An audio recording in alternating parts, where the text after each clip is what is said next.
December 7th, 1941. A Sunday like any other in paradise. The waves were gentle, the sky painted gold, and beneath that calm destiny was closing in. No one knew the storm that was already soaring toward them. This was the moment before the world changed forever. A quiet dawn over Pearl Harbor that held no hint of the fire to come. For the sailors and residents of Oahu, it was just another morning of peace, a tranquility that was about to be shattered in the most violent way imaginable. America slept, content in its peace. Across the ocean, the world burned, but the United States stayed apart, an ocean away from the chaos consuming Europe and Asia. President Franklin D. Roosevelt spoke of peace, but warned of gathering storms. Yet, for most Americans, the war was a distant problem. Only one man in Japan truly understood the immense danger of this slumber: Admiral Isoroku Yamamoto. He had studied in America, he knew its industrial power, and he feared it. Yamamoto, a brilliant scholar, a high-stakes gambler, and a master strategist, planned the unthinkable.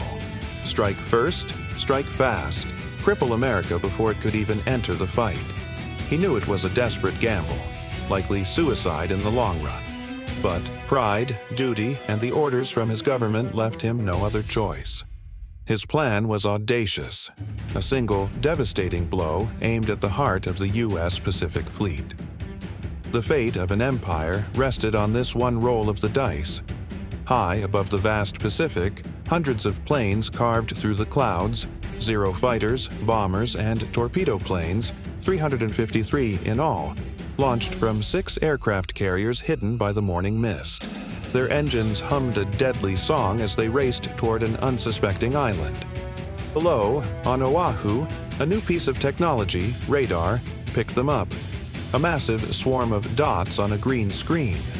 But the warning was tragically dismissed. They must be friendly B-17s, the operators thought. The trap was perfect. At 7:48 a.m. local time, the first bombs fell. The harbor exploded in a cataclysm of flame and twisted steel. Serenity turned into a scene from hell. Battleships, the pride of the fleet, turned into floating infernos.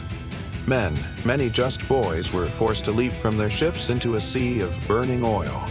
The sky itself screamed with the sound of diving planes, machine gun fire, and thunderous explosions. Paradise was lost in a storm of destruction, but in that inferno, incredible courage was born.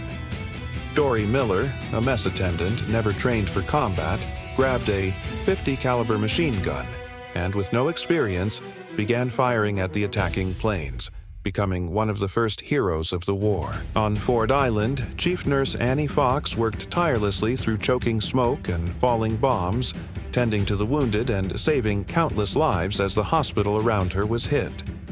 They were ordinary people who, in a moment of crisis, became extraordinary. Then came the second wave. More bombers, more death, targeting the airfields and remaining ships.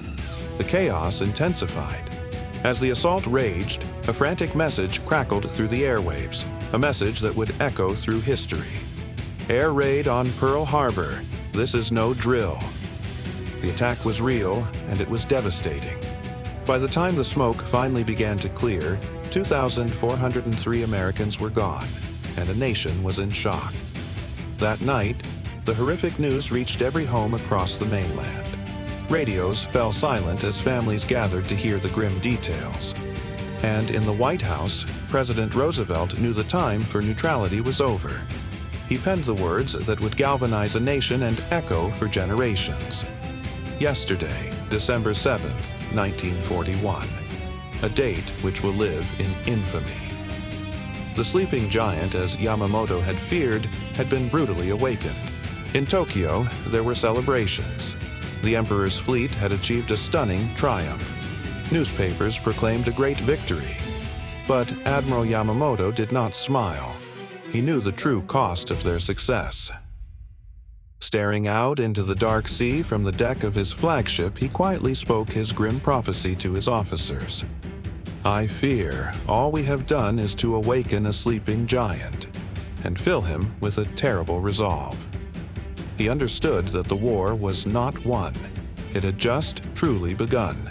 And America's resolve was indeed terrible.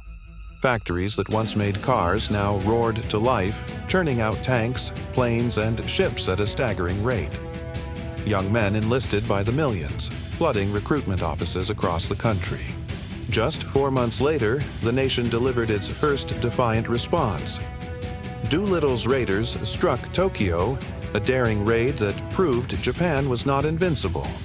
From the pivotal Battle of Midway to the brutal island-hopping campaigns of Guadalcanal and Okinawa, the tide of the war began to turn. Today, the USS Arizona still lies in its watery grave beneath the calm surface of Pearl Harbor. Oil, known as the Black Tears of the Arizona, still seeps from her hull, a ghostly reminder of the 1,177 men entombed within. Their silence is a powerful monument, speaking louder than any anthem of the ultimate price of freedom. It is a sacred place of remembrance, a tribute to a generation that answered the call.